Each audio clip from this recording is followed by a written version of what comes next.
dandeessu Raashiyaa misaa'ila hin mo'amne yaalaa jirti. Kunis waliigaltee to'annoo meeshaa waraanaa niwukilaraa yeroo dheeraa Ameerikaa waliin taasifame irratti hirmaannaa ishee erga addaan kuttee torbaan muraasa booda. Mataa waraanaa niwukilaraa hedduu qabaachuu kan dandeessu Raashiyaan misaa'ila hin mo'amne yaalaa jirti.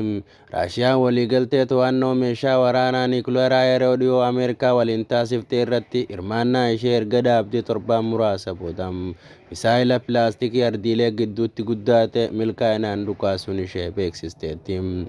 Ministeerri ittisaa Raashiyaa ibsa kenneen gareen lolaa tokko sirna misaa'ila lafa irratti hundaa'e socho'aa irraa misaa'ila pilaastikii ardiilee gidduutti ICBM milkaa'inaan furguggiseera jechuun bakka yaalii Kooppeestar irraa kibxata darbe ibseera. Mataa waraanaa misaa'ila kana bakka leenjii Saarvii Shaagaan Kaazistaan irratti xiyyeeffannaa yaadame irratti adda ta'een